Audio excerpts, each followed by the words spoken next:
Hai, perkenalkan, namaku Mentari.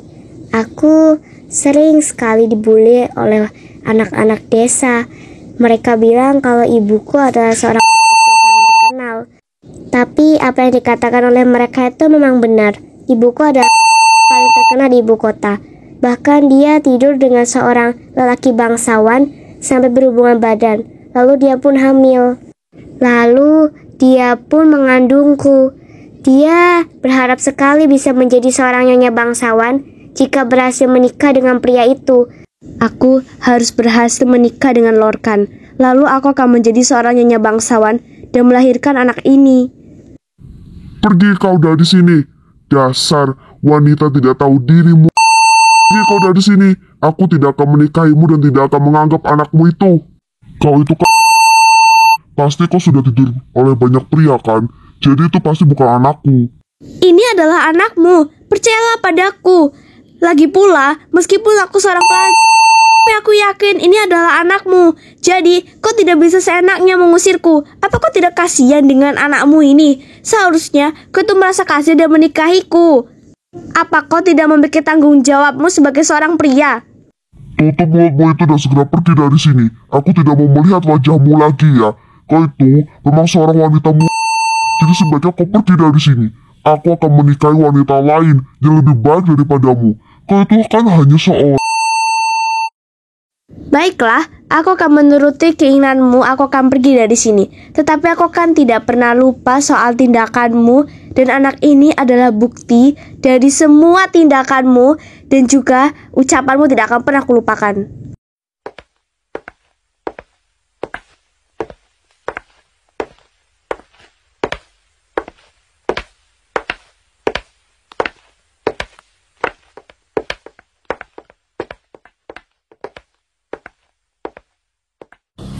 Tidak kusangka tempat yang akan didatangi oleh ibuku adalah sebuah desa. Desa di mana saat dia sedang berjalan dia tidak sengaja menemukan desa itu. Akhirnya dia memutuskan untuk masuk ke desa itu dan akan merencanakan untuk tinggal di sana.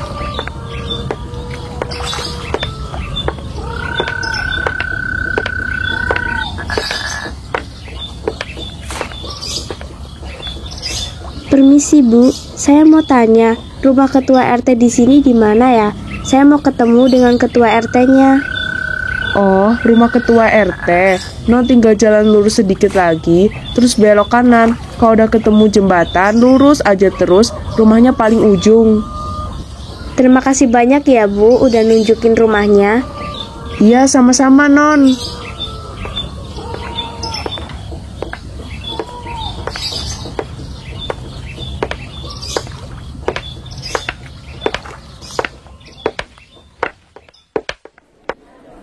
Pedesaan ini sungguh sangat sejuk dan juga damai.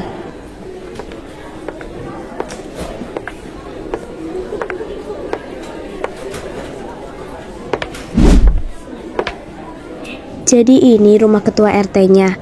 Aku bakal minta untuk tinggal di sini. Caranya gampang, tinggal ngerayu sambil acting nangis-nangis aja, pasti bakal diizinin. Pak, saya mohon ya Pak, saya pengen tinggal di desa ini untuk sementara. Karena suami saya kerja tapi dia nggak kunjung balik Pak. Saya juga sedang hamil besar Pak. Jadi saya memutuskan untuk kabur dari rumah. Suami saya juga nggak mengirimkan uang Pak. Gak apa-apa kok Non, kalau Non mau tinggal di desa ini sementara. Nanti biar saya sediakan rumah kontrakan saya ya Non. Non santai saja. Kalau bisa kamu tinggal lebih lama di sini juga nggak apa-apa. Saya juga turut prihatin sama kondisi Nona. Makasih banyak ya Pak. Saya sungguh bersyukur karena saya bisa menemukan desa ini sebagai tempat tinggal baru. Ternyata mudah ya merayu ketua RT di sini. Sekarang aku akan tinggal di desa ini. Rasanya sangatlah damai. Aku juga bisa hidup tentram tanpa ada gangguan dari orang-orang ibu kota. Setelah 9 bulan ibuku mengandungku, ibuku berhasil melahirkanku. Tetapi ada kabar tidak mengenakan tersebar di desa. Jeng, udah dengar kabar belum? Kalau katanya ternyata wanita yang baru pindah sekitaran beberapa bulan itu adalah seorang wanita. Dia tuh Iya Jeng, saya juga udah dengar kabarnya kalau katanya dia tuh adalah seorang wanita yang paling terkenal di ibu kota. Waduh, bahaya banget ya, ada seorang wanita. Iya, malahan dia udah ngelahirin anaknya lagi. Kan takutnya anaknya juga jadi bibit-bibit wanita kayak ibunya. Ya kan? Setelah kabar itu tersebar di desa, ibuku menjadi disebut sebagai wanita. Saat aku berusia 10 tahun, Nak, ibu akan pergi dari desa ini. Jadi, kau harus tinggal sendirian ya dan hidup mandiri. Ibu harus pergi bekerja. Ibu berjanji akan kembali sebelum musim dingin tiba. baiklah, ibu berjanji padaku ya. Pokoknya ibu harus kembali sebelum musim dingin tiba. Dan ibu harus membawakan uang yang banyak. Iya, ibu janji padamu. Saat ibu kembali, ibu akan membawakan uang yang banyak. Setelah ibuku pergi meninggalkan desa dengan alasan ingin pergi bekerja, aku menjadi sendirian. Bunga favoritku adalah bunga matahari. Itu sebabnya aku dinamakan Mentari. Lalu, aku juga suka sekali melukis pemandangan-pemandangan yang sangat indah. Aku berharap ibu bisa melihat lukisanku suatu saat nanti. Dasar anak tidak becus. Cuma membersihkan rumah sekecil ini saja, kamu tidak bisa membersihkannya dengan baik. Bahkan, lihat ini, masih banyak sekali debu-debu yang menempel di rumah ini. Aku juga memberikan makanan, jadi bekerjalah yang betul. Baiklah, Bibi. Aku akan bekerja yang betul. Jadi, tolong ya jangan memarahi aku. Bagaimana bisa aku tidak memarahimu saat pekerjaanmu tidak becus seperti itu? Kalau begitu kau keluar saja dari rumahku. Aku tidak akan memberikanmu makanan.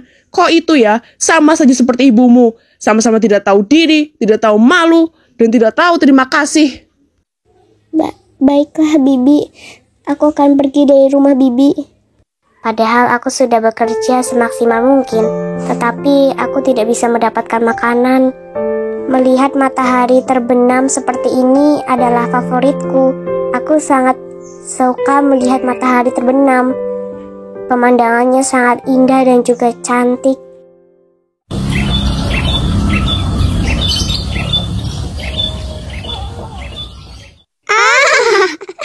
Dasar anak dari wanitamu. Woi Mentari, apakah kau tidak malu lahir dari rahim ibumu? Kenapa kau masih saja bertahan di desa ini? Lebih baik kau pergi dari desa ini. Aku akan terus bertahan sampai ibuku kembali sebelum musim dingin. Ibuku pasti akan segera kembali. Mana mungkin ibumu kembali? Ibumu itu sudah tidak dianggap lagi sebagai warga desa di sini. Jadi makanya dia pergi meninggalkanmu. Hahaha, ternyata dia bisa lupa dengan anaknya ya. Benar, dia bisa lupa dengan anaknya. Kasihan sekali. Seperti inilah saat aku dibully. Aku hanya bisa terdiam dan juga menangis. Biasanya untuk menenangkan diri, aku selalu pergi ke dalam hutan dan bermain ayunan di sana. Aku lebih suka suasana hutan yang tenang. Lalu aku berbaring di rumput dan merenungkan tentang kehidupanku. Aku juga berhayal kalau ibu akan segera kembali. Kapan ya ibu kembali? Ini sudah hampir musim dingin, tetapi ibu tidak kembali juga ke desa ini. Aku sudah sangat merindukan ibu. Apa benar ya yang dikatakan teman-temanku, kalau ibu sudah melupakanku? Tapi mana mungkin seorang ibu melupakan anaknya? Lupakan saja, ibu pasti akan segera kembali. Saat musim dingin tiba, apakah ibu kembali? Tentu tidak, ibu tidak pernah kunjung kembali. Aku selalu bergumam sambil melihat ke arah jendela. Kapan ibu akan kembali? Padahal saat musim dingin, persediaan makanan di desa ini akan sangatlah berkurang. Aduh, perutku lapar. Aku kekurangan persediaan makanan. Apakah mungkin aku bisa meminta kepada penduduk desa ya? Aku akan meminta makanan sedikit saja pada mereka. Semoga saja mereka mau memberikanku makanan.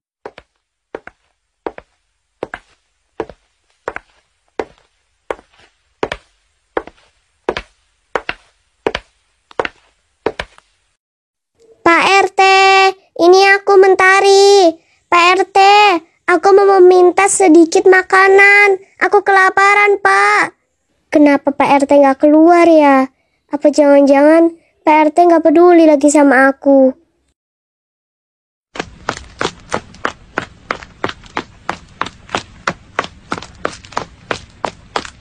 Paman, Bibi, aku Mentari, aku mau minta sedikit makanan. Tidak ada respon sama sekali. Paman, Bibi, aku Mentari, aku mau minta sedikit makanan. Aku kelaparan, tolong. Apakah kita harus memberikannya makanan? Anak itu jarang sekali bekerja sebelum musim dingin. Tidak perlu, Ibu. Itu hanya akan membuang-buang bahan makanan kita saja. Lagi pula, kita juga kekurangan bahan makanan. Tidak ada yang keluar. Aku sudah berkeliling ke rumah-rumah di desa, tetapi tidak ada yang keluar sama sekali. Aku lapar, sangat lapar. Sepertinya aku akan mati kelaparan di sini, tapi tidak apa-apa. Aku sudah rela kalau harus mati sekarang. Ibu, mungkin saat ibu kembali, aku sudah tidak ada. Selamat tinggal, Ibu. Mentari, akan kuberikan kau kesempatan sekali lagi untuk hidup. Tetapi, berjanjilah, kau akan hidup lebih baik lagi dibandingkan kau yang dulu. Anak kita lucu sekali ya. Lihat Mas, dia udah bangun. Mereka Dia itu mirip sekali siapa? denganmu, sayang. Kenapa Jelaslah, mereka ada di sini? Bukannya aku sudah mati ya? Tetapi bagaimana bisa aku terakhir kembali? Mereka tadi menyebutku anak. Aku anak mereka. Awalnya aku terkejut dengan kenyataan ini, tetapi aku senang karena aku dirawat dengan baik oleh ibuku, dibelikan mainan yang banyak. Hingga aku dewasa, aku masih tetap disayang. Ayahku mengajakku jalan-jalan sambil menggendongku. Aku sangat bahagia. Di kehidupanku yang kali ini, aku diberi nama Neris. Setelah itu, ibu juga selalu membacakan cerita sebelum aku tertidur. Cerita dongeng yang menyenangkan. Saat itu, sang tuan putri sedang berdansa dengan sang pangeran. Mereka berdansa dengan sangat lincah. Udah tidur ya ternyata Neris. Cepet juga ya tidurnya. Kalau begitu aku juga harus segera tidur. Selamat malam sayang. Kemudian saat libur sekolah tiba, aku pergi berjalan-jalan bersama ayah dan juga ibuku. Kita pergi ke ladang matahari, tempat favoritku dulu saat di kehidupan sebelumnya. Ibu, bunga mataharinya cantik sekali. Iya Neris, cantik sepertimu. Hahaha.